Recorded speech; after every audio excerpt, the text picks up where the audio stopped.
What's up, everybody? Welcome to Dirt to Whiskey with Mike and Billy. I am here. Mike, you made it in and you got somebody with you today. Who do you got?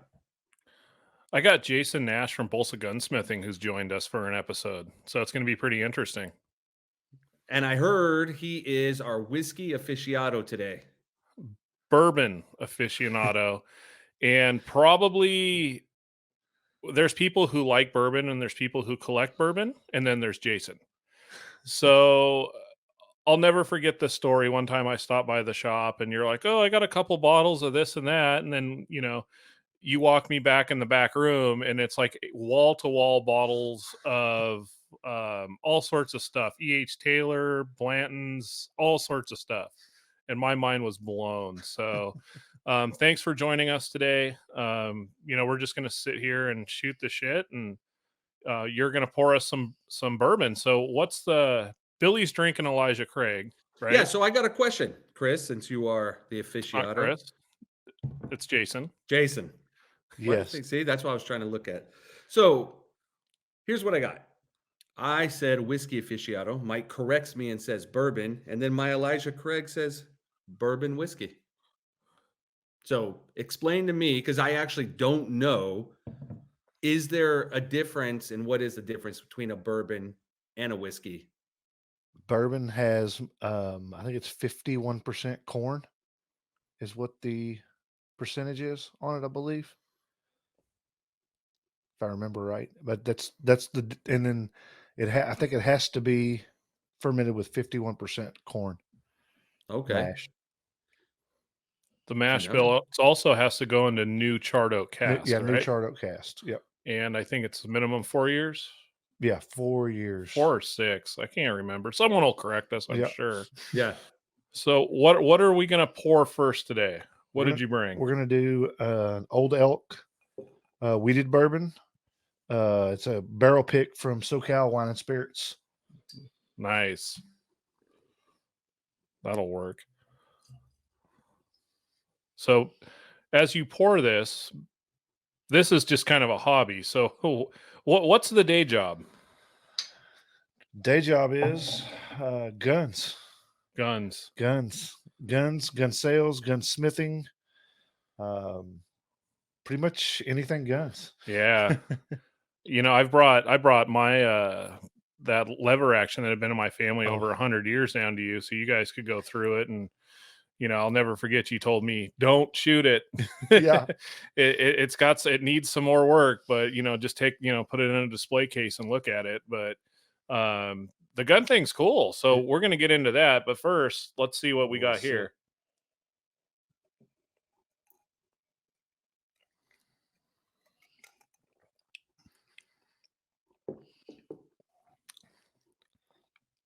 It's pretty good bourbon. Yeah, it is. It's rich. Yeah. Smooth. I think looks just like whiskey. Yeah. It's a little caramel to it. It's high proof. It's 114. Oh, there you go. That's nice. Got a little bit of a kicker to it. Yeah.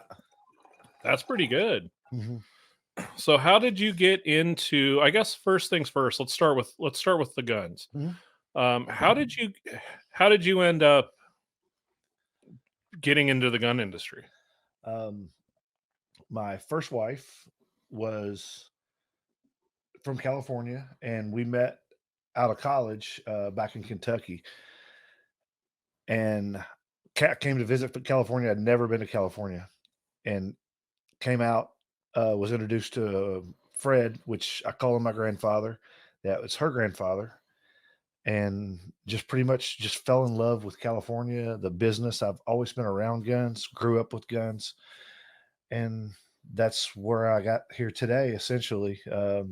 Started managing the shop. And that's pretty much, I just got into it that way. Learned. Okay. I've been doing it for 19 years now. And essentially it was all just self-taught.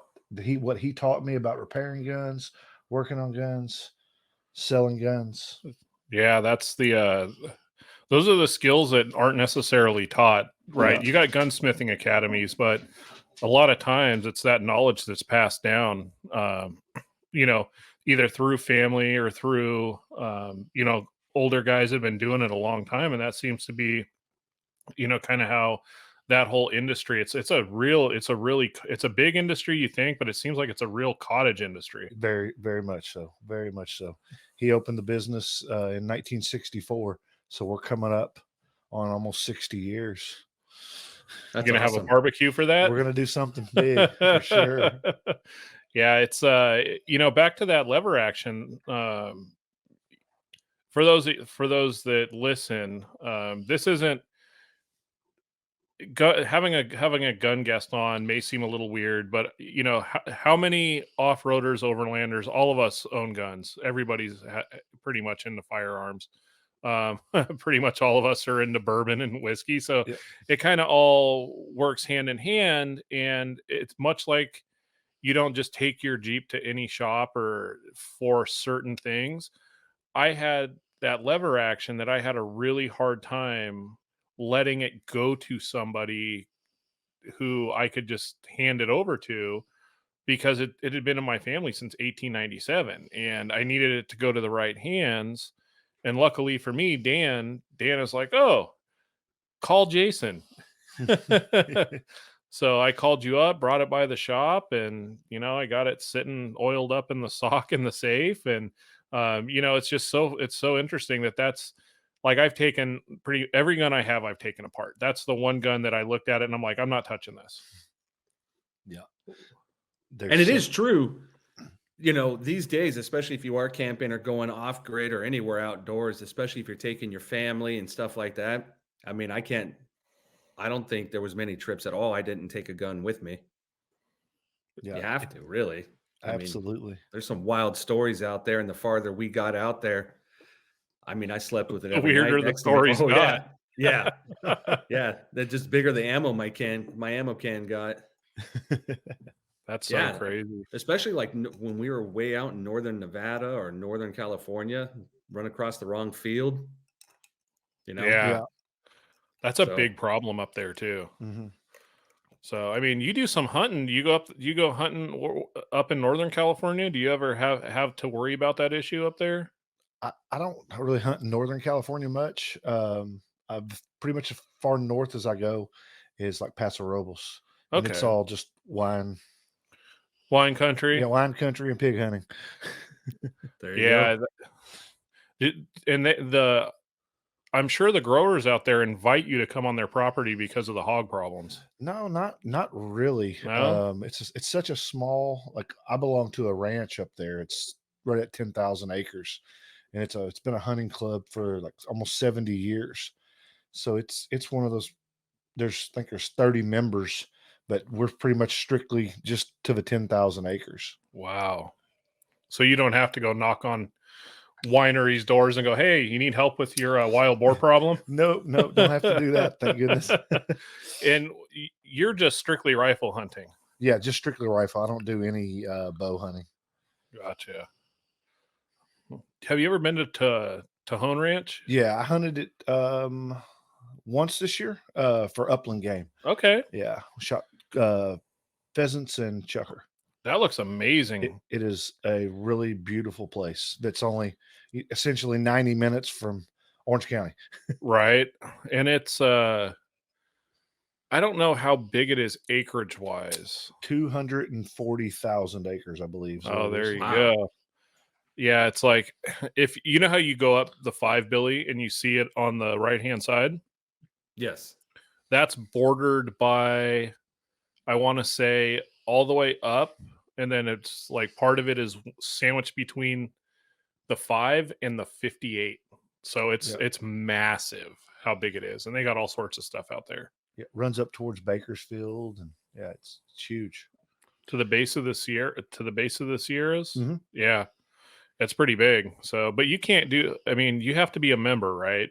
Yes, correct. And I think the membership dues last time I looked like $20,000 a year, something like that. I think so. I was on the High Desert Hunt Club side, which is part of Tejon, which is the upland game hunting. But I know they have several different types of memberships. How many trips a year do you get in on hunting? I would say 10 to 15. Okay.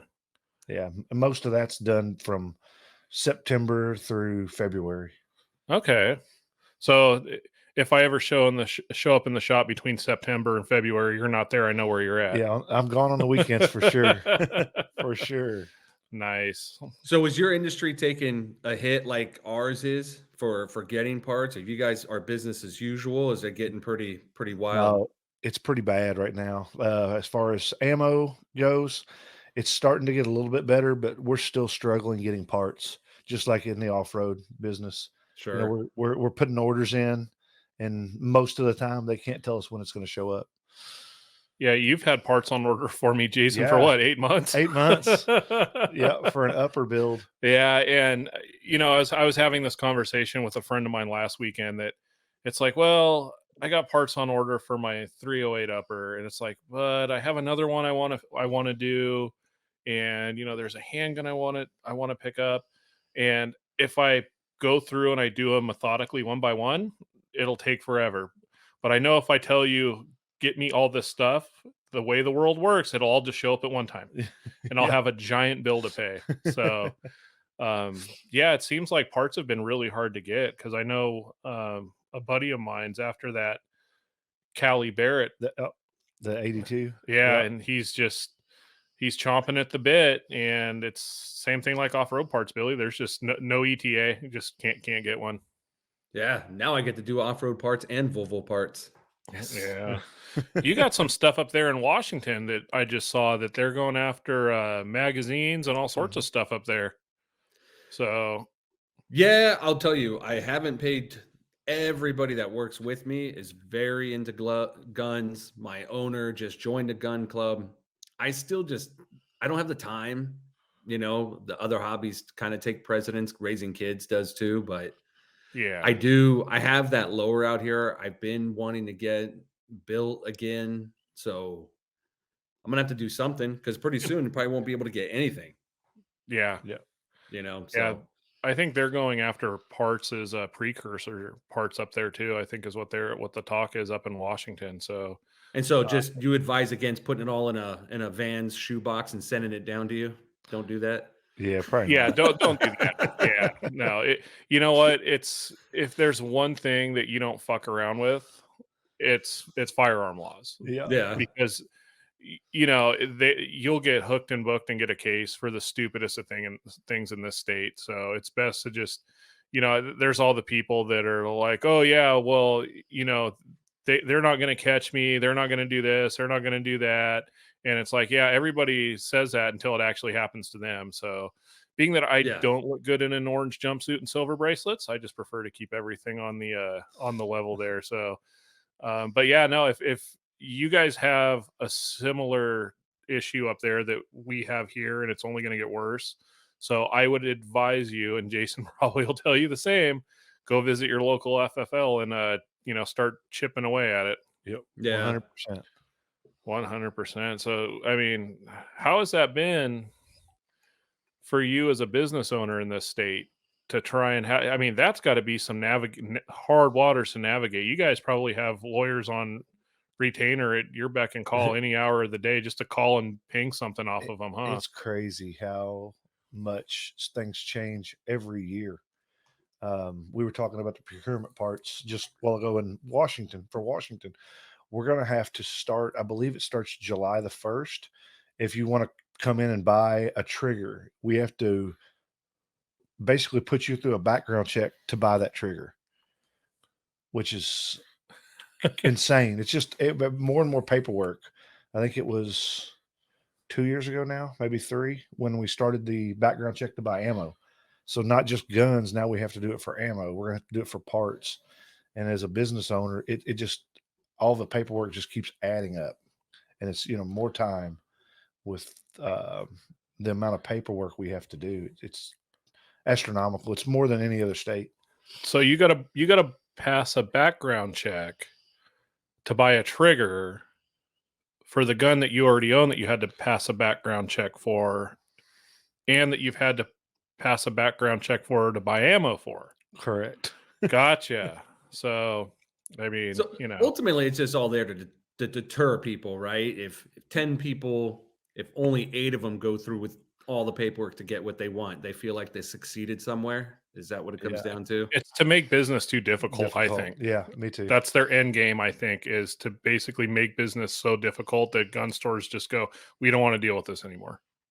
And I honestly think that's what it is. Jason is, I mean, I would agree. It's a lot. Just California's like the California's like the worst state for that's for businesses. I mean, there's a lot of money here, and a lot of great people, but the business laws here are horrible. now how does that work back in, like, say, Kentucky? Because I remember my dad was in Tennessee, and it was, he walked into the store and was like, I'll take that. And they called the sheriff. Does Mr. Rice have any outstanding warrants? Nope. Okay, here you go. Yep. And Kentucky's the same way. Pretty much, yeah. You walk in, walk out. That's- Here we wait 10 days. Yeah, so we can cool off just in case we don't want to use any of the other guns that we have. guns we have. Yeah, exactly. So I know you have. When I go out, I carry a gun with me. I think most of our listeners do, and obviously, when you're out hunting, you do the same. But I know you got a Jeep because you're a Jeep guy too. Absolutely. And when you go out camping, I'm sure it's the same business for you. But do you have a lot of customers that do? Because you have the camps of hunting, you have the camp of self-defense, Yep. and then you have the camp of people that are like outdoorsy. And it seems like the camp of the outdoorsy people and home defense, just basic home defense since COVID hit, I think, has that been a main growth in your industry? Yeah, main growth. It was a lot of it was with the defund the police back in with COVID and defund the police. We had a lot more people coming in that were really concerned with that, especially with the crime that's happening now in LA. We saw a big uptick of customers coming in buying, home defense guns. That's crazy. Billy, have you seen the stuff that's going on in LA where they basically, I think it was LA County Sheriff or LAPD basically said, don't wear expensive jewelry when you go out. Correct. I mean, it's the same thing here. People take videos all day long of people walking into Home Depot and walking out with armfuls of tools and compressors, and nobody's chasing them down and nobody's stopping them. We're getting a lot of smash and grabs in cars. You can't leave. Hence why I bought the Volvo, because I didn't want to leave the Land Cruiser downtown all the time. No. All the glass is see through. Now I don't even put the fridge and stuff in it when it's sitting around like that. But the more stuff I do, the nice part is with the Volvo, you can just put your Joe Biden sticker on the back of it, drive right into Seattle, and you'll blend in with the woodwork. Nobody will even bother you, give you a second look. That's right. Overpass overland. Yeah. Wear my Crocs. But yeah, I mean, that's part of the reason why I bought it, because going into town, it just wanted something to blend in. The Cruiser's rad, man. People follow me around, give me the thumbs up and take pictures. I had some dude taking pictures, almost caused an accident the other day. But also it sticks out a truck and a half above everything else in town. And the guy who had it before me already had the window smashed in so they could grab the stereo stuff. Oh, wow. So yes, we're getting a lot of that same crime up here. And because of that, I bought something else to drive into town, because I live in the sticks. So I don't have to worry about. You live in the sticks, don't you? Yeah. So I don't have to worry about too much out here. But let's be honest, though. Your Cruiser's awesome, right? But Thanks. if you had to get into an accident in an intersection, would you rather be in that Volvo or the Cruiser? Oh, the Volvo. The Cruiser, we're all dying. Yeah. Everybody's gone. I mean, they're pretty much tanks, but you can't. I mean, the Volvo's permanent all-wheel drive, traction control, airbags. This isn't a commercial for Volvo, but I mean, you don't get second chances. Yeah. Yeah, no, the Cruiser is a little suspect like that, and especially since half the steel on it's got a little coat of rust on it. I don't know what's going to hold up and what isn't. Yeah, I always thought about that with my FJ60 with the rotted windshield pillar. I'm like, if this thing ever goes over, it's just going to turn to dust. Yeah. Highway Patrol's just going to come out with that dustpan and the broom off the tow truck. But now it's running. It's running good, man. That 5.3 in it. Everything's tuned up. It's dialed. They got the switches in now. Locker's working. It's ready to rock. Nice. As a It as just a got recovering Jeep owner. right. Yeah, But it it's never good that you ends. don't drive it every day because it's really gonna cut down on the wear and tear. Because those Well, tires are expensive, parts are expensive, and it's cheaper to fix the Volvo. yeah, I hope. Yeah, I hope. well, Well, we'll we'll see. see. Listen, I bought it and I towed it home. It's sitting at it's sitting at work right now. We'll see how much cheaper it is on Monday. Wow. Speaking of broken Jeeps, I had a customer, industry guy actually, and I'm not gonna say who he is because he's a totally cool guy. And we built his Jeep, Rubicon 2-door, brand new JL with Terraflex lift, Fox 2.5s, all Genrite bumpers, 37s, Raceline beadlocks. Took it out to Johnson Valley, 950 miles on it. Brought it back to us for a rattle and a retorque. And I'm just like, oh, okay, sounds about right. I figured the rattle's like, it's just like something's loose. The skid plates look like the Jeep has been drugged through a quarter of a mile of boulders, which it had. The bump stops had worked themselves loose from getting smashed on. And we did diff covers on it. And when we pulled the diff covers, the stuff that came out of the front looked like someone had thrown gravel into the diff. Like there's just chunks of metal, all sorts of stuff that came out in a rag. Oh, And I called him and told him like, hey man, so you're in and out of here real quick, just like you're familiar with, Billy. The in and out of here real quick. Yeah, that's not going to happen. And he was supposed to go to EJS. And I'm like, well, there's some metal in your front diff. And he goes, yeah, well, it's brand new. It's probably just brake and shavings. It's like, it's a little bit more than brake and shavings. Why don't you come down and take a look? And he looked at it, and I told him that the front diff's gonna have to be rebuilt. You know where this is going. Yeah, And yeah, I sat through and that whole thing.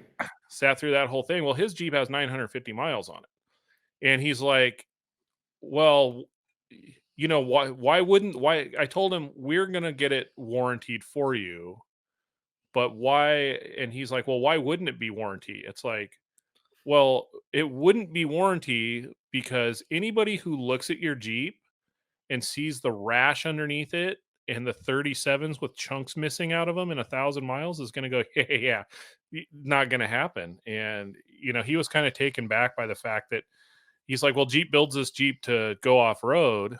And it goes back to that whole thing we were talking about, like your version of off road and mine versus what Jeep advertises to the public's probably a little bit different.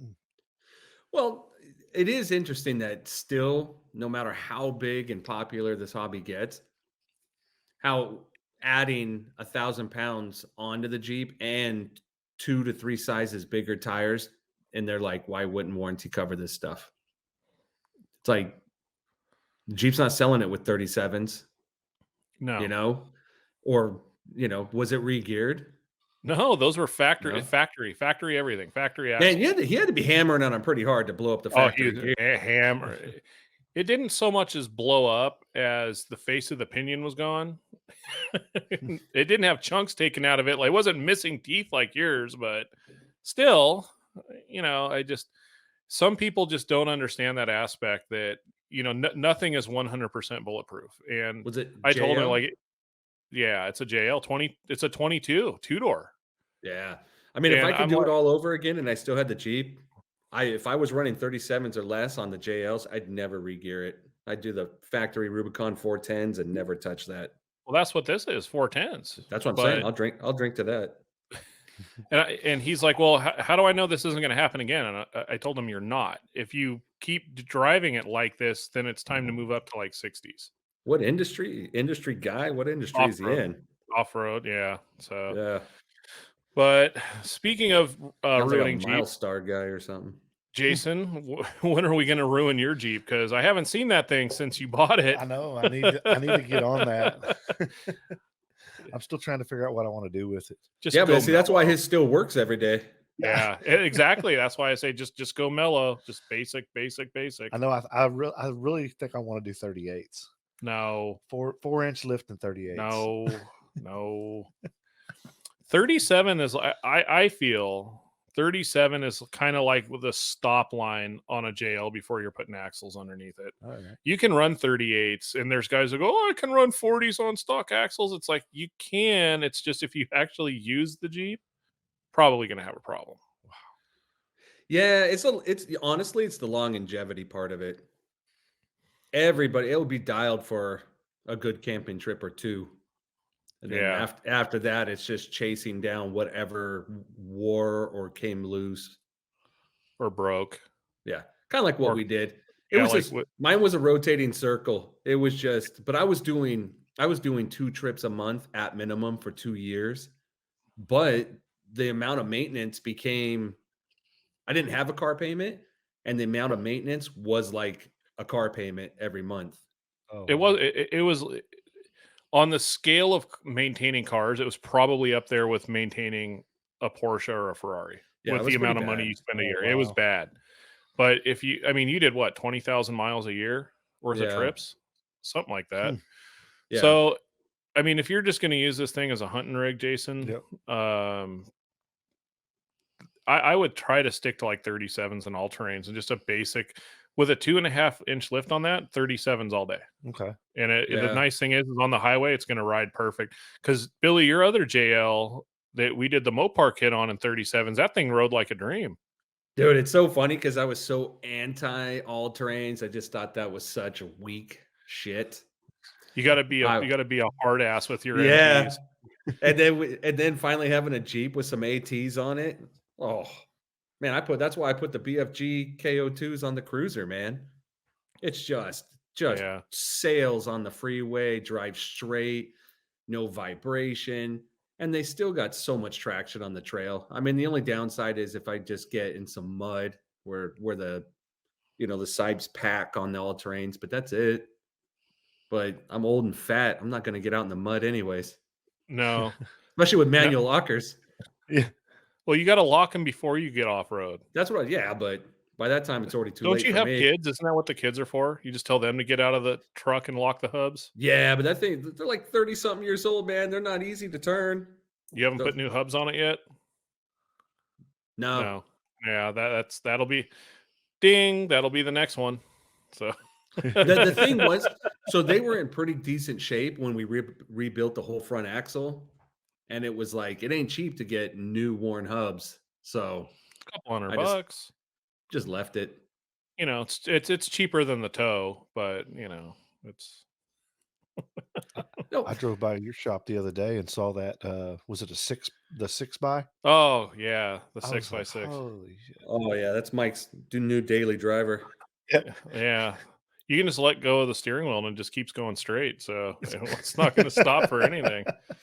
Yeah. I mean, if there's somebody who wants that, good for them. It's just not my bag. It's What engines did it have in it? the same as yours. Oh, are you kidding? Yeah. Seriously? Oh my god. Yeah. And they ride like a 3,500 dually Oh jeez. because they got double the spring rate in the rear. So it just bounces everywhere. Wow. So we're on to bottle number 2, Jason. What Yep. are we drinking? Remus Repeal Reserve. Straight bourbon whiskey, 100 proof, out of Kentucky, or actually it's out of Indiana, Lawrenceburg, Indiana. So it's a little bit less fiery than the Yep. last A one. little less, but very smooth. Very smooth.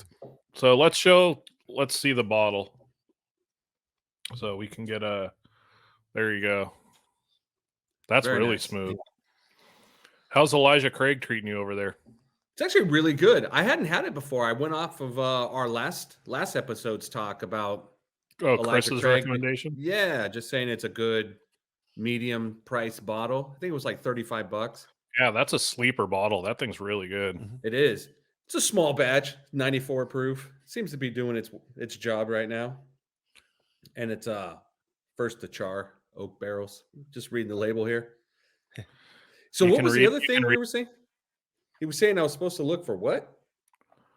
bottle and bond. Bottle and bond. Yeah, there you go. Hey, this one's from Bardstown, Kentucky.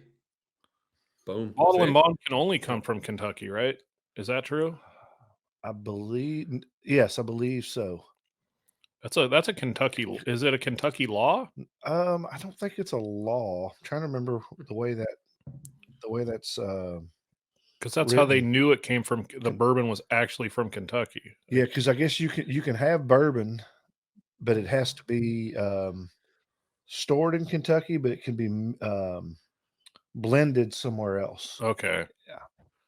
Interesting. This is really good. That's a good one.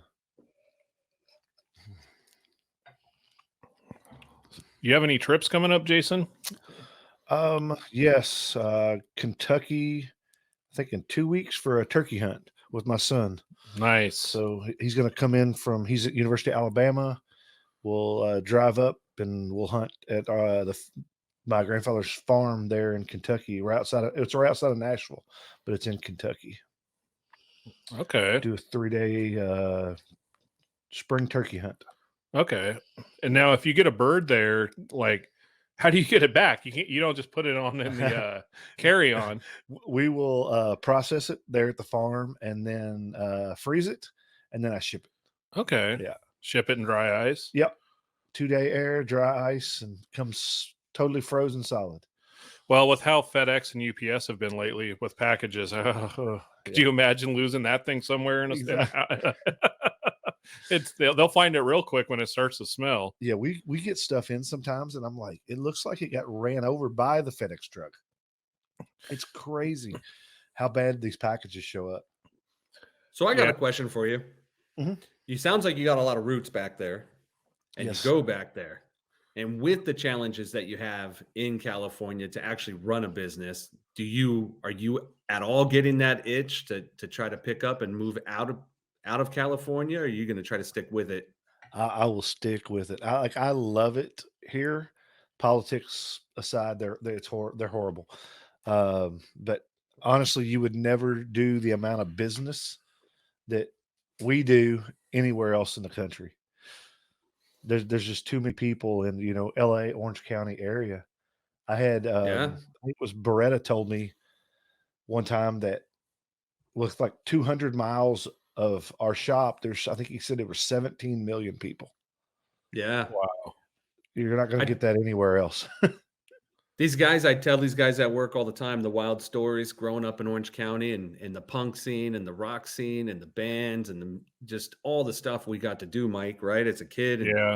see Sublime and see these big, huge bands. And they always ask me, they're like, I just don't understand. How do you go to the beach? Yeah. how Go to the do you beach, run yeah. into all these people? And it's like, man, well, there's like 39 million people in California and there's 7 here. Yeah. And it's like, there's so many people doing so many things. I probably am starting to miss it a little more than I thought I would, but it's not that I miss the views. I don't miss anything other than having everything you need at your fingertips all the time. Right, Just yeah. something simple as an off-road shop. You know what I mean? Like where I'm at, there's none. You got to drive down south at least an hour to get one. or 18. But in Cali, you can't drive an hour without hitting 6 or 7. People have parts, things are in stock. That's the thing. it's Like just- all of our industry, the entire off-road industry is pretty much based here, and a lot of companies have left to move out of state. There's a number of them that have picked up and left. But now with the firearms industry, where are a majority of the firearms industry companies? Where is that nest? It used to be all on the East Coast, but a lot of them have moved, to the South. Remington was in New York for a long time. They went bankrupt. That was part of the Marlin Group. I believe the Marlins are now being made. Ruger bought them, and I believe now they're being made in North Carolina is where they are now. There's a couple of them in Kentucky. Beretta was in Maryland, and they Ooh. moved their manufacturing plant to right outside of Nashville, Tennessee. So Who was in Connecticut? that's Ruger was in Connecticut. I think Colt was in Connecticut as well. All those government Yeah. contracts with Colt. Mhm. Yeah, all in the Northeast. Yeah. LWRC, which is an AR manufacturer, they're in Maryland as well. But Maryland's so not gun friendly. A lot of those places are moving out. Yeah, that's pretty crazy. I think probably there's a lot of people in Texas too. I think Texas has a really good, strong firearms industry. They're very business friendly down there as well. Yeah, hopefully they can start manufacturing some parts a little bit quicker. Where are my parts coming from anyway? They're coming from all over. Your upper, I actually have the upper receiver, but no barrel. And it came, it was a DPMS? No. DPMS pattern. Yeah, DPMS pattern, but it was I don't know. I have it at the shop. I'll have to look. I think it was an Arrow Precision. Arrow Precision. Yeah. Okay. And we were doing the proof research barrel. Proof research stainless barrel. Not the fancy carbon fiber Not the one. carbon fiber one. Yeah, that's out of my budget, but that thing's a trick piece of work. Yeah. $1,200. God, is it $1,200 now? I think Yeah. when I was talking to you, it was They $1,000. were about $1,000. They're up to like $1,200. Oh man, yeah, I should probably hop on that. We should have a discussion off air because I gotta get that other one going. But yeah, that's crazy. So yeah, I would be interested to see when all this stuff starts letting up and things return to normal, if it ever does. Yeah, it's getting Or better. whatever normal's going to be. Yeah, exactly. Especially with ammo. Yeah, ammo is ridiculous. I mean, 2 years ago you could buy a 9mm for like $12.95 for a box of 50, and now it goes for around $30. Oh, So Yeah, that's wild. yeah. I quit buying ammo because I was like, oh, it'll come down. It'll be more available. It'll come down. And boy, was I wrong on that one. Don't take investment tips from me. That's for sure. Man, I remember it was just a few years ago. I just used to, we were headed out to Hodge Road or something. I would just pick up ammo at Walmart on the way. yeah, I don't even think Walmart sells they ammo don't even here sell anymore. ammo. Nope, no more in California. Yeah, I used to stop by Walmart in Foothill Ranch on my way to work, and I'd pick up the 100-round box of Winchester White Box 45. It was like $32. Yeah, those days are gone. That's what's funny. I still have those boxes in my can. That's what it was. Yeah. It's 80 now for that. It's $80. Yeah. Oh, yeah, man. Yeah. Well, you need Jeep parts. I need gun parts. So there you go. Yeah. I smell a trade. Yeah. Deal on deal. Yeah, so the problem is that the gun parts are getting harder and more expensive than the Jeep parts. Seriously, it's getting bad for sure. Well, I was thinking about that. You know, when I bought that 308 lower, I can't remember how much 308 was, but now what's 308 around? It's $1 a round. Yeah. How many rounds is it going to take to break that barrel in? I would do 50. Okay, so there you go. So that's not too bad. Yeah. So we're done with the Remus. Very, very, very good. That was really good.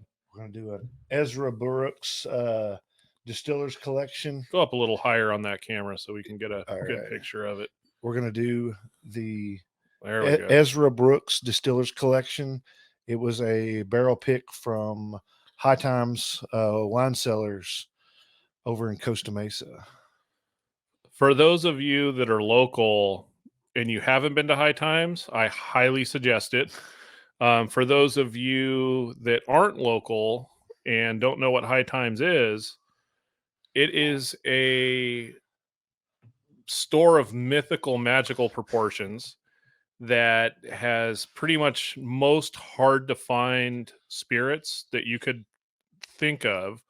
Also, they have a whole entire basement that's a wine cave, and they have a walk-in beer cooler, and I think they have a giant cigar room too. Yeah. So they're in Costa Mesa. So if you're local, it's definitely worth the trip. I've gotten a number of bottles from High Times. Mm-hmm. So it's definitely something I would recommend if you're in the area, stopping by. Yeah. Great family owned business too. I know the family.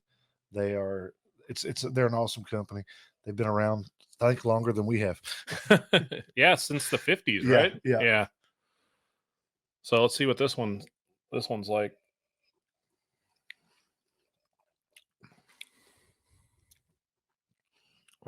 Ooh, that's really smooth. Yeah.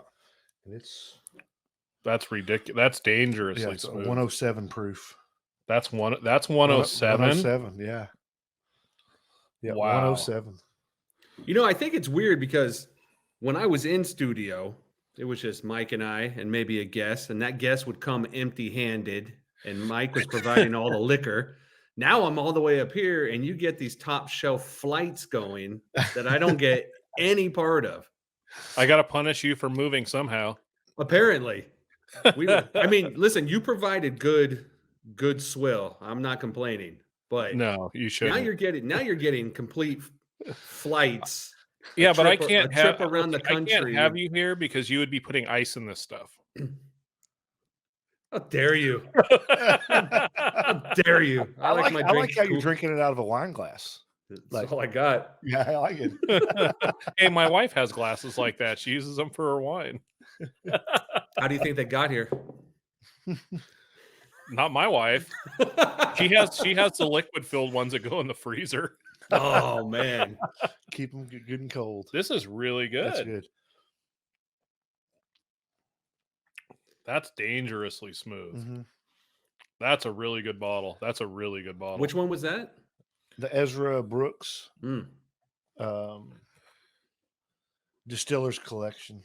Yeah, if you want, I'll just give you my address after the show. You could probably just throw that in a shoebox and send it out. That too. Yeah, just wrap it up in duct tape. That's like sending a Yeah. gun. It's about the same. Maybe it put really? it- Yeah. Oh, you're not supposed to mail liquor? Nope. just wrap it in like a Bolsa Guns T-shirt, XXL. That way, keep There it you safe. go. Yeah. There- That's funny. I will send you. I'll get your address. I'll send you a T-shirt for sure. There we go. Have you finished your office, Jason? No, I'm still. We've been too busy, Yeah. and I keep changing. I have a little bit of some drawings on it, and I just keep changing the way I want to do it. Because I have so much bourbon at the shop, and then I have a lot more at my house. And I really want to be able to display it in my office, but then I have my guns. They're in my office as well, so I'm gonna have to move stuff around. But It sounds like you need a bigger office. I do need a bigger office. Yeah, that's like serious man cave problems. Yeah. How many bottles are you up to? I'm around 500 Wow. bottles. There we go. Could be a little less, could be a little more, but around 500. Yeah. See, If I you wasn't start kidding. hanging out with us. Hang out with us long enough, it'll be down to 350 in no time. Yeah, but I'll find a good bourbon that I really like, and I'll get multiple bottles because you never know when you're not going to be able to find it again. Mhm.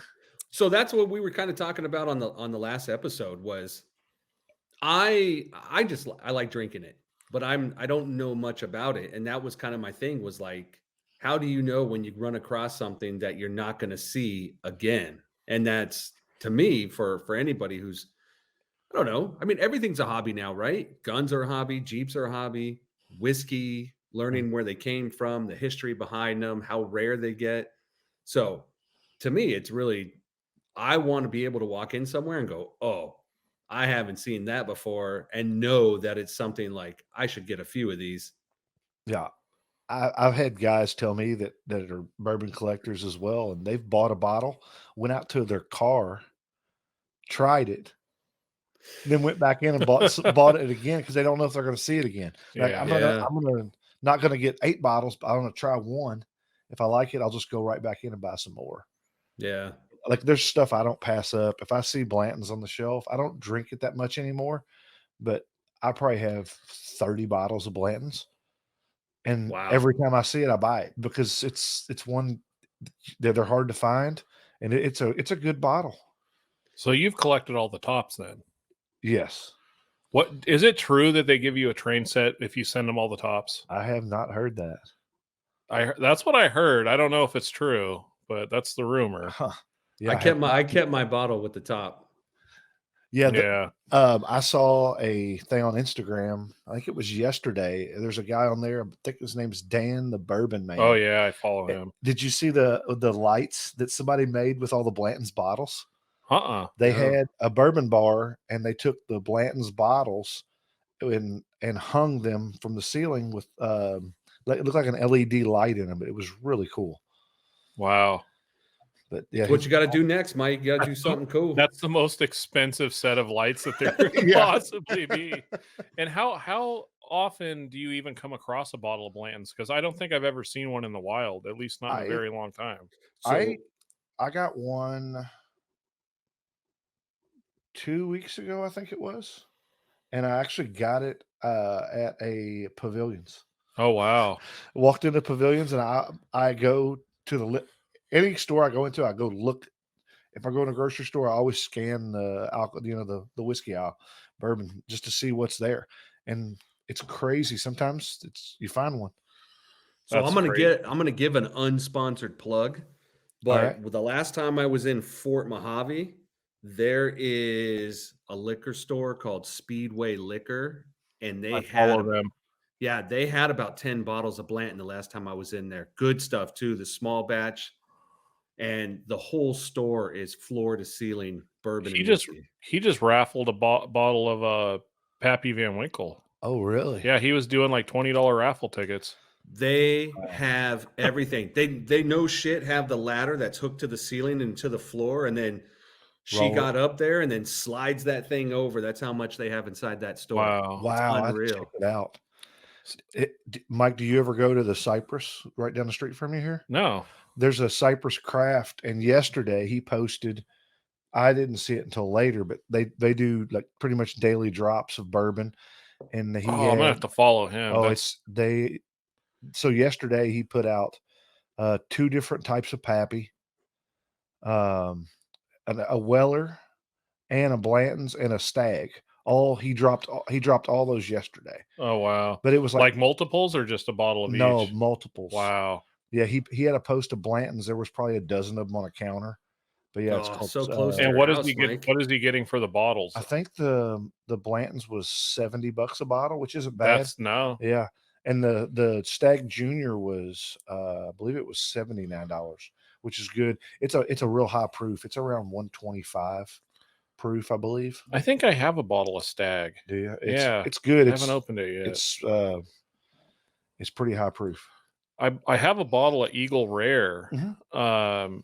And we were in Monterey for my brother-in-law's wedding, and my wife and I had eaten dinner, and she wanted something after dinner, so we were walking down the street, and I walked in this liquor store, and he had a bottle of Eagle Rare just sitting there on the counter along with a bunch of other like completely random bottles. And I did the thing like American Graffiti.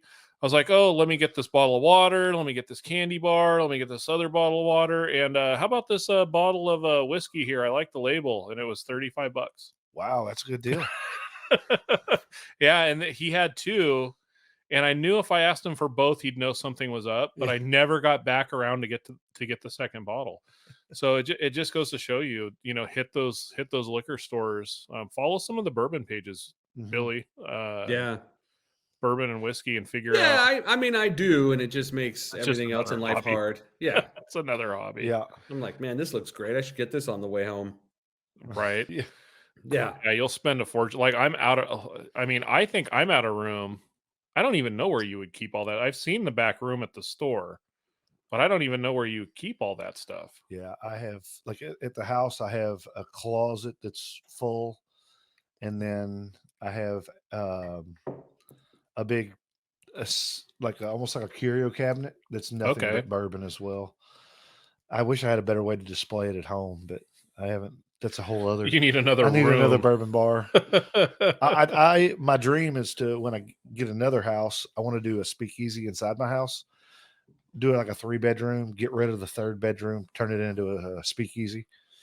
That would be cool. Yeah, I have a buddy back east that has one.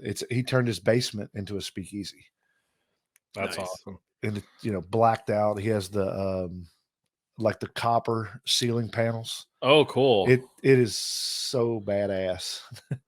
Yeah, Well, it I just sounds like need one more room. you said one of your kids is in college, right? Are all your kids out of the house? Yeah, so I have one son. He's 19. Mike's met him. He's a big Jeeper as well. Yep. It's a lot easier to build those rooms for your booze and guns when all your kids are out of the house. Absolutely. I got a few more years for that. Yeah, you Yeah. do. Yeah, they're taking up 2 rooms. So soon as, 2 soon rooms, as- 2 yeah. cars, 2 college educations. I'm gonna need some more alcohol. Yeah. Yeah. You're gonna be drinking that like $8 a bottle Oh yeah. plastic stuff. With the ice, it's all the same. No, it's definitely not. I mean, you can put ice and turpentine in, it's still gonna I- probably not taste too good. Mike, I have a buddy who we do a fishing trip every year where we do like a 2 or 3 day, and I'll bring really good bourbon. And we had a bottle of Pappy, like the Pappy 10-year, and we opened it. My one buddy comes by and he has a solo cup. He pours a big pour in there, Oh. and he goes over and grabs a Diet Coke to put in. Oh. And my one buddy 4 was like, people went fishing, yeah. 3 came back. exactly. That's where we were at. My one buddy was like, if you pour that Diet Coke in there, I'm going to cut your hand off. You know, it's funny. I was at Nick from Peak's housewarming party last weekend, and I sent him a picture because he likes bourbon and stuff like you, and he has a good collection. And I sent him a joke picture. There was this like plastic bottle, $8 bourbon at the grocery store, and I was like, I'm gonna buy this, and when you're done with one of the bottles, we're gonna fill the bottle with it and put it back on the bar, like, and just see who catches on. That's awesome. I walk by those, and I mean, I've bought them before I was really into bourbon, and to me, it's always a headache the next morning. Yeah. Always a headache. Yeah, and I've never really figured that out, but it's at the point, and it, you know, as bougie as it sounds to say it, it's like I can't do cheap liquor anymore. Like Yeah. you know, it's like when we were younger, right? You go to the bar, you get drunk, you get smashed, and you know, life is good. Now that you're older, it's like, oh, I want to enjoy what I drink, and this actually tastes good. Mm-hmm. You know, Yeah, I it's can't even do so Super Bowl, the neighbors invited me over and they were doing Fireball, and it's like oh, college. So I had a little bit of Fireball, but like even Screwball or like peanut butter whiskey or things that are like sweet like that, I can't handle it. I got a bottle of Screwball in the bar that was given to me, and I just haven't dumped it down the drain or finished drinking Yeah. it. The truck runs out of gas, pour it in there. Yeah, she may listen to this podcast, so don't take offense to that, please. Yeah, it's funny because the first time I had it, I was like, man, this is kind of good. This is different. But the second time you go back, it's like, oh, Yeah, that's it. Yeah, I like whiskey. I like peanut butter. I don't think the two of them should be together. Yeah. right. Yeah, I mean, there's a few of them where people starting to try to make them with some funky flavors, and it's just no. Yeah, they're making chocolate ones now, caramel. They've got a bunch. The one that I do have that's pretty good is the it's actually right behind me. The Hudson Short Stack. Okay, I have some of those, but I haven't opened any of them yet.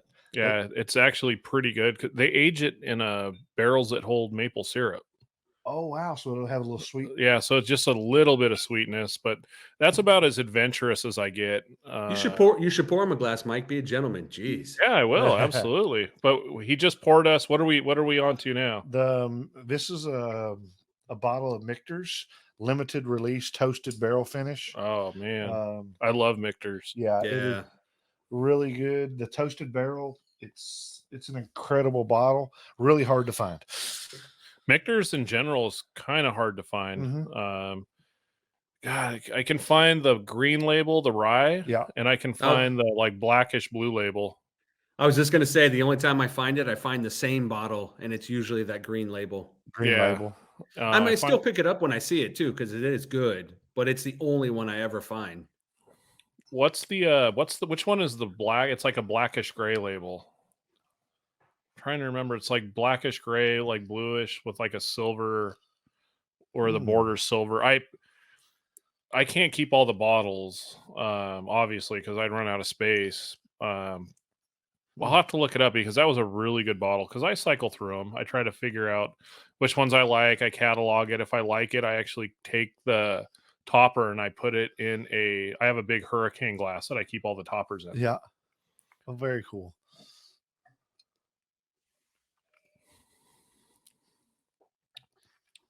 That's Yeah. really smooth Yeah, too. it's a good one. It's Yeah, a That's a 40. treat. I just think it's- keep watching you guys have this variety pack, and I'm like, oh. Do you need more ice for your brown No, water? no. Listen, I do one ice treatment at the beginning just to get the glass cold, and then I just go from there. Why That's don't you all. try?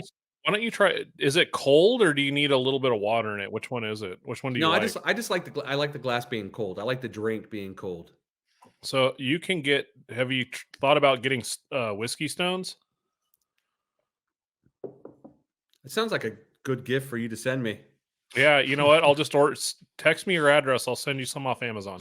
Yeah, Okay? there you go. Yeah, just All drop right. ship me stuff. Whatever Yeah, you I'll just think drop I ship. need for my whiskey drinking, just send it up. Yeah, Send it. yeah, send it over. 'Cause I know you're not going to visit and bring it up, so you might as well just No. send something. You moved away. It's called vacation, Mike. Take one. Well, you're on vacation for a while. I'm telling you, punishing myself out in the sticks. Yeah. Billy, how long you been up there? Oh, about 8 months. Oh, okay. Yeah, pretty fresh still. Yeah. With Rains your a lot. mountain bike park and beautiful scenery and clean air, green trees, homeless encampments. 5 So at least miles from work. Yeah, 5 miles from work. Yeah, You don't not really homeless encampments down up No? here. No, they got They a freeze to death. we got this place called we got this street called Railroad, and it's about 75 campers. Oh boy. But Wow. listen, nowhere It's near like me. LA. It's Not like even LA. worry. I don't even worry about it. And you know what? They aren't bums in LA when we dealt with homeless in LA and like Skid Row and stuff like Fullerton? that. They were pretty aggressive. They're not Yeah. aggressive up here. They're just doing their own thing for the most part, honestly. Just Because leave I 'em alone. work downtown. I'm only like a mile off the water, and it's like they're yelling and screaming, pushing their carts around. But really, overall, it's pretty nice. It's definitely a big change. Yeah, you So need to get on some of those good guns up there in Washington before you can't. yeah, I do agree. I know everybody around me is loading up, but I mean, I hopped on stuff before they started, banning stuff, and luckily for me, because you can't get stuff anymore. You Yeah. can't get certain things anymore. Unless you obviously, like you, move out of state, but all the Californians that moved out of state are going to ruin Washington now Yeah. too. That's what gets me about people who move out of California. Like you're moving away to get away from all the politics here, but then they drag it with them. yeah. And you only have like a short window for things to be a different way, and you have to like gather what you can in that short window. Right. Yep. For me, it was like, oh, Colorado looks cool. Oh, damn. Okay. Yeah. Washington looks cool. Oh, damn. And the worst part is Arizona looks cool. Oh, damn. it's so hard too, because what ultimately the first thing that happens is they drive up all the rent and they drive up all the house prices. Oh, yeah. So it's like when you're trying to get out of California, it's you have to be pretty BFE to have like cheap rent these days. Yep. Yeah. I remember when I was looking at relocating to Washington, when I was at BMW, I was looking at housing prices, and it's like, oh, this is cheaper than California. But the closer that I would look to Seattle, it's like there's no difference. Seattle, It yeah. rains. Yeah. There's hills and it rains. Like a month ago, I was entertaining the idea of New Mexico, and the kids pretty much let me know, like, yeah, you'd be going by yourself. Yeah. So- New Mexico, I think, is either it's like one of the last 3 states as far as like the lowest of on the poverty scale of like low income. But some of that stuff there is really beautiful. Yeah. Yeah, and there's a few cities that are really special, and I found Yeah. them, but they're expensive. Yeah, I mean, there's some Every- gorgeous scenery in New yeah. Mexico. That area around Taos is gorgeous. It's a beautiful area. Yeah. Yeah, I didn't realize that some of or a good portion of New Mexico is such high elevation too. Yeah, it snows. Yeah. I do a lot of hunting in New Mexico, so it's Okay. gorgeous over there. Yeah, you need a road trip friendly Jeep. You don't need Mhm. something that's all over the road. Yeah. All terrain tires. Death wobble. Death wobble. Yeah. Do you want to be part of the rooftop tent gang, or do you sleep on a ground tent, or you stay at a lodge or a I'm house? staying in a lodge. Yeah. I'm don't blame you. not a tent. He just told you business is booming, Mike. Yeah, there you go. No Motel 8. He's No, going to the uh-uh. Radisson. He's not. I'm he's not not staying us at sleeping the on the Four ground. Seasons, but I'm definitely not staying at the Four Seasons. But I'm definitely not sleeping on the ground. I guess after you've been in the field, 12 hours, Mhm. you probably want a hot shower. You want a hot shower, comfy bed, and a cocktail at the bar, hot meal. Yes. Yeah. Man, I'm in wherever that is. I'm in. So I've seen videos of this, and I don't know where it falls on your scale of like hog hunts where they basically put corn down all over the ground and wait for the hogs to come and eat it, and then they just have a shooting spree. Mhm. There's a lot of that in Texas. Yeah. That's where I've seen it. It's a Texas hog hunt. Yeah, and they just want them. They're like rats to them. There's no season on them, no limit. You can shoot as many as you want, and most of the farmers just want them gone. Like I did a helicopter pig hunt down there. I was about to ask you if you did the helicopter. Yeah, I did that 3 years ago, and me and 3 other buddies, we did it for. Well, we were in the air about 8 hours total, but they take 2 guys up at a time. You go around, you shoot, they come back, sit down, refuel, grab 2 more guys, and you essentially every other hour I was up flying and shooting Damn. pigs out of a helicopter. That's it's like Paso, right? Like they're an invasive species. Correct. Yeah. Yeah. And So this I'll guy wholly admit that I don't have what it takes inside me to shoot animals, but I would pay to ride in a helicopter and fucking shoot guns. Yeah. I don't know if I'd hit anything, but I just want to sit in a helicopter and shoot guns. I'll do that. You're too old to join and out of shape to join the military. So I think the hog hunt's your only option. It was a good, really good time. One of our buddies, all the guys that went were all from here, and one of them doesn't get seasick. He has an ocean boat.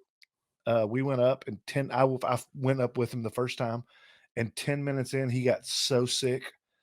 So this pilot, I'll give him a plug. It's called Sky Hunters out of Texas is the name of the company, and That's already a cool name. yeah, it is. And this guy was a fighter pilot in Iraq, and we're in this helicopter, and he is driving it like he stole it. and my buddy's sitting behind like me. Airwolf. Yes, 100%. My buddy's sitting behind me, and I can hear him breathing because we all have the headsets on. And the pilot's like, "Are you getting sick?" And he goes, "Oh yeah, it's not good." He goes, "Can we go back?" And pilot's like, "No, we're already up here. You're gonna have to just suck it up for the next 45 minutes." Oh my God. And yeah, and he kept saying he was gonna throw up. I mean, it was bad. Like he never fired a shot. Oh, because he was just He was so sick. And we got back to when we set it down to land, they have to come unhook you because you're in like a 5-point harness. One attachment's up by your neck, the other one's around your waist, because you're literally hanging out of this helicopter by 2 straps. And he hopped out and stripped down to his underwear because he felt like his body was on fire. He was so sick. Oh man. Yeah. Ricky Bobby. Yeah, exactly. So story in a similar fashion. Logan and I did a 3-day tuna deep sea fish. Yeah. And one of the guys that went with us had never been on a fishing boat before. Oh. And when he was asked, like, how do you do with boats? His answer was, "Oh, I have a boat. I go to the river all the time." It's like, not even the same thing, dude.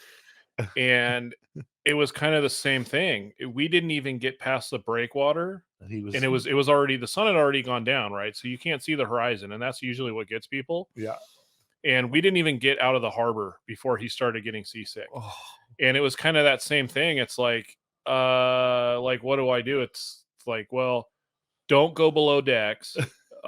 Take deep breaths, put this patch behind your ear, and enjoy the next 34 and a half hours, because it's going to be a rough one. Yeah. And he chummed the water and he did not sleep. And oh, yeah, talk The about beauty being of trapped. having little kids still is I got a whole bunch of Dramamine on deck. there. They used to get seasick in the back of your JK going up to Big Bear. Yeah. There's no And- they. There's no they. It was just one. And he Oh, was it? projectile vomited every time. Oh man. Oh yeah, it was the best. Be like 7 in the morning, headed up to the mountain to go wheel all day. And he's like, Daddy, I don't feel so good. Oh. Before you could even pull over, it was just spraying. One time I brought a buddy who'd never gone before, and then my son sprayed him before we even got up there. Wow. Who was that? One of my technicians named Zenner. Oh, I don't Yeah. think I met him. He was sitting passenger and Bronson was sitting behind him. Bronson just launched. That was it. It's like, hey, bud, this is all part of the game. Oh, don't worry. He'll get over it in the next Yeah, we'll hour. spray off. Wow. Bring a raincoat. Yeah. So I'm done with my Mictors. You're done with your Mictors, Yep. Jason.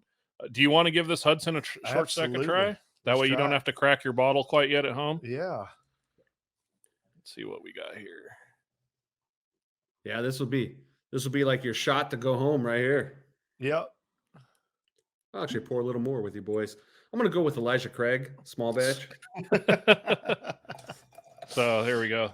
The Nice. Hudson once again. Yeah. Nice. I actually ended up getting some of that Hudson. It's really good. It's really good.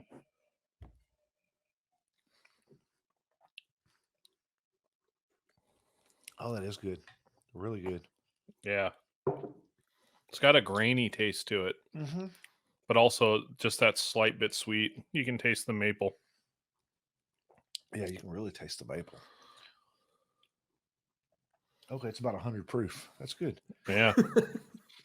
Now he's got 501 bottles. Yeah, no, exactly. But now you just don't have to open it. Yep.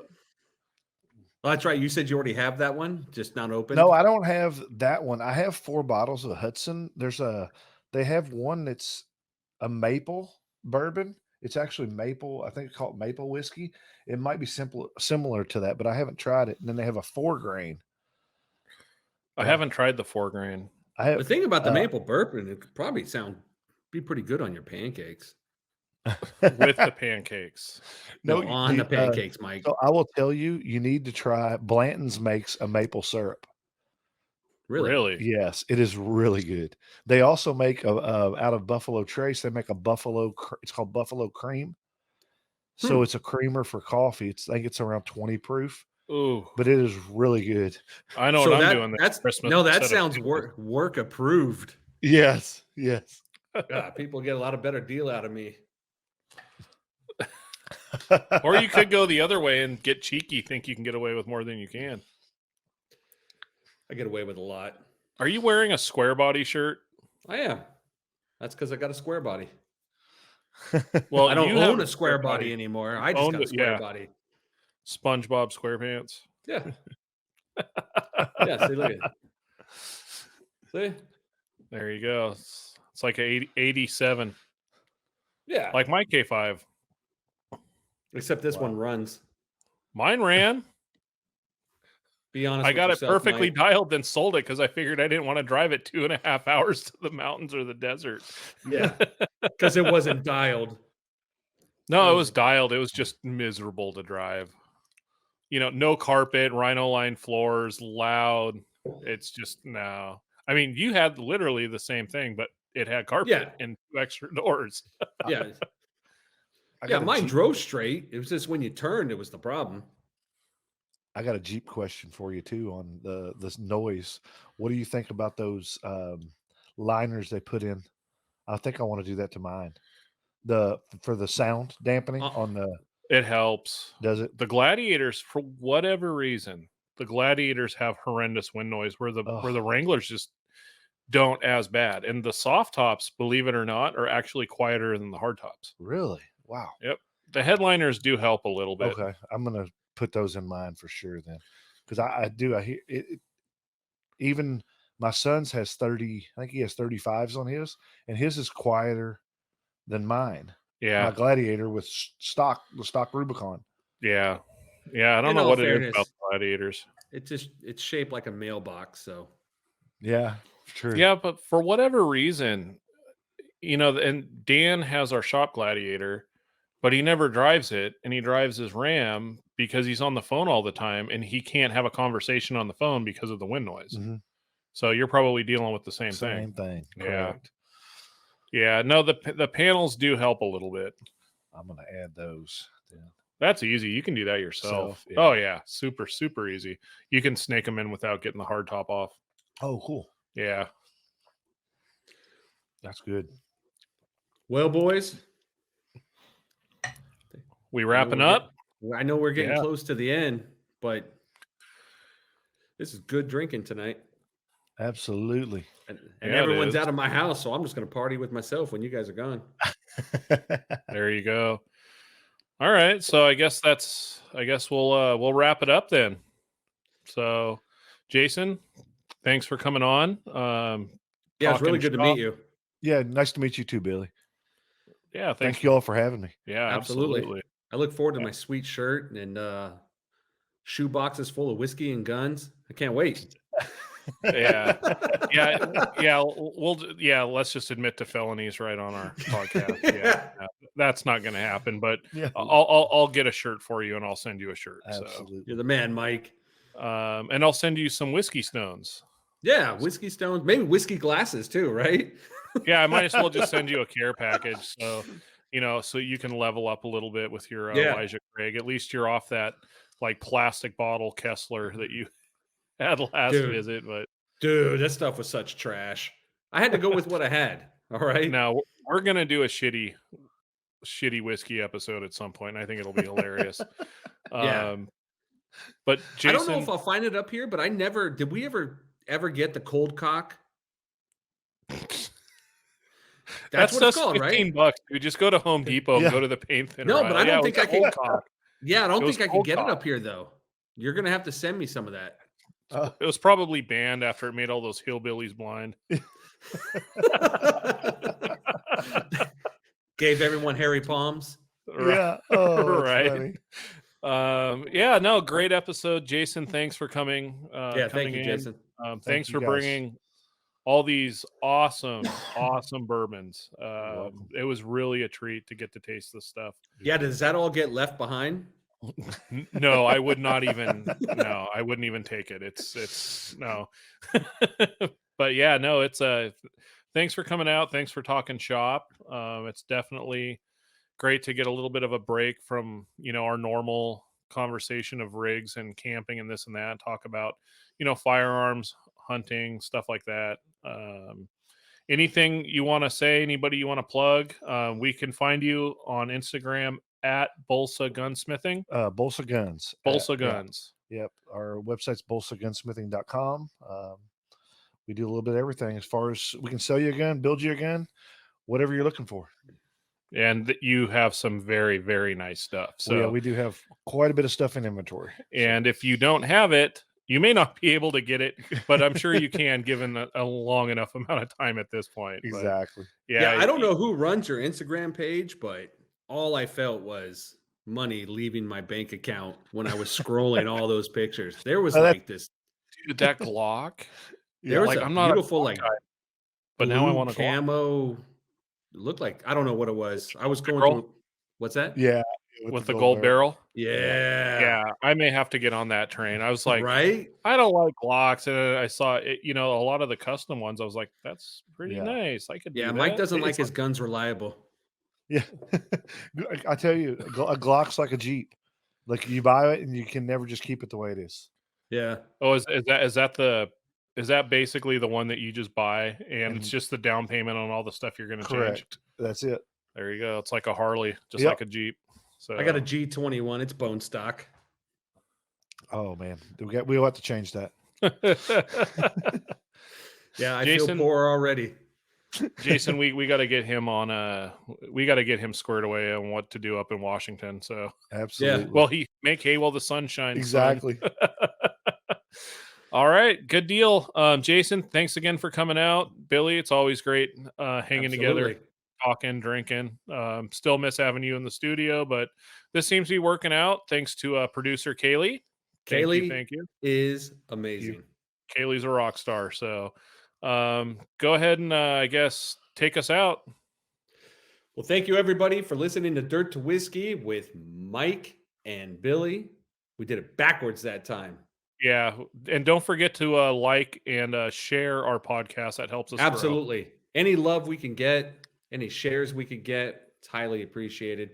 And I think we're doing better and better every single time. Our guests just get better and better. Our flow, the music, the booze. Well, your booze goes up. Somehow I get stuck with my whatever the last I two can, episodes, have whatever been a pretty, I can get over at the old Fred Meyer. Yeah, the last two episodes have been a pretty good high. Yeah. I don't know how to come down from that, but we'll see. So, Yeah, I mean, yours is going up. yeah, no, it's not going to forever. So I think I'll do the cold cock. Right? Got to just bring it back down at some point. Bring it back down. All right, everybody. Thank you, everybody, for listening. We are out.